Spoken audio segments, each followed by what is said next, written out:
Julius Malema says the EFF's cardinal pillars are not up for review at the conference coming up, which begs the question, what then is the purpose of it, other than electing leaders? His conversation with Vuyo Mvoko continues. We need our land, we need the banks, we need the mines, we need a corrupt-free South Africa, we need a well-equipped state which will in-source and do everything basic internally. So all of that are what constitute the EFF, and that is not going to change. Whether it attract 1 million, whether it attract 2 million or 3 million or 500,000, those ones will never change.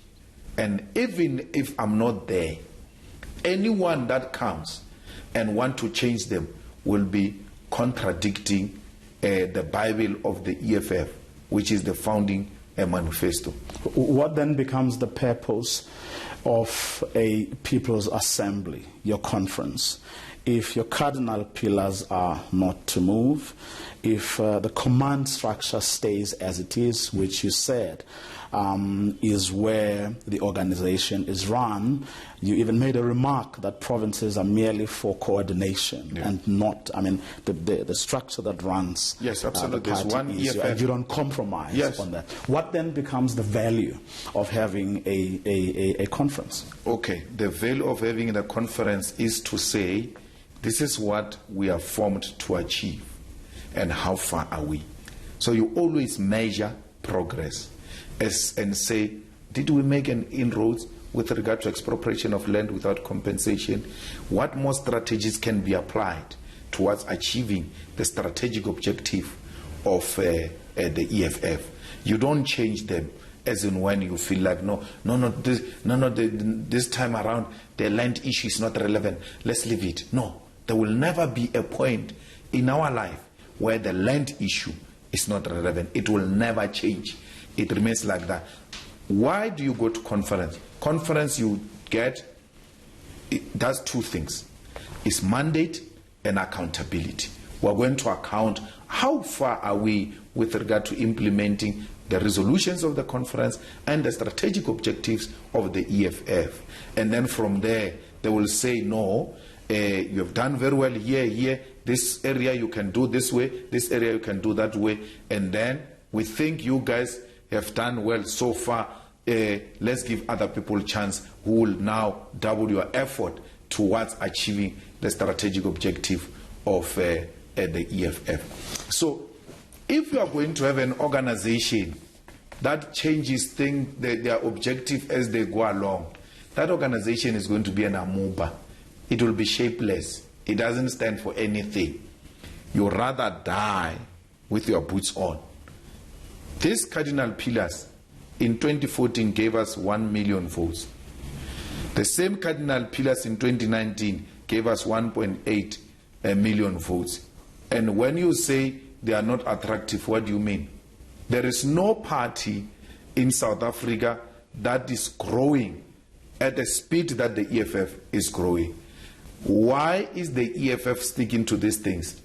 We ought to go and conscientize our people about our policies. Our people must buy into these radical policies, which are not easy for people to buy into. And to conscientize people, it will take not less than 50 years. It will not be easy to conscientize society with alternative policies against the status quo and a well-oiled and established machinery of capitalism. So if people are going to say in 5 years, people have not bought into this thing, then they joined something they didn't know. People are not going to buy into this thing like popcorns. This thing is going to take forever. And where it catches fire, no one will turn our people against it. The same way it is happening in China, the same way it is happening in Cuba. Even when the Cubans are under economic embargo of the USA for more than 60 years, they've never turned against their government, which is pursuing similar policies that the EFF is pursuing. Now, you mentioned accountability, and let's just say that you get to conference and your conference delegates tell you, agree with you, Yeah. that indeed there's no need to change the cardinal pillars, and the leadership of this party should perhaps stay as it is. But then some of them stand up and say there are a few things that we believe are derailing our progress, right? They then say to you, some of us left the ANC because its leaders didn't practice what they were preaching. It is because the masses, the leaders of that political party, did something different, and they wanted us as the masses to do the opposite, something that was completely different. That perhaps one of the things we need to do as the leaders of the party is to practice what you preach. Why am I asking this? If you're asking a councillor or a member of the provincial legislature to buy a bakkie, but you are going to drive in a slick, or be driven in a slick 4x4, then they don't see equality there. And they say, but that's why we left the ANC or some other political party. If you're going to live a lavish lifestyle, while some of us are battling to actually build this party, which we believe is a vehicle that will take South Africans forward, then we are not at the same level. Well, the leadership of the EFF, when it says buy baggies, you must know they too have baggies. I have a baggie. I work the ground of the EFF.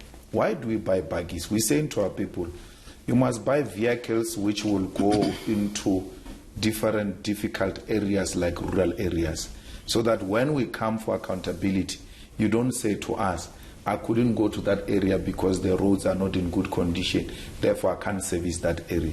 But we never said you must never get any other car, only baggies. No, you can have any car you want to have. If you are working, you want to have a Ferrari, you want to have a Rolls Royce, you can afford it, you're paying tax, you have not stolen any taxpayers' money. It's your money. We have nothing to do with people's monies. But have you met the basic requirement of the organization? Yes, fair enough. What you do with your life is none of our business. The EFF discourages display of opulence in the face of the poor masses of our people. So you're sitting there with a very clean conscience that whatever may have been said or written about you, about Floyd, isn't true.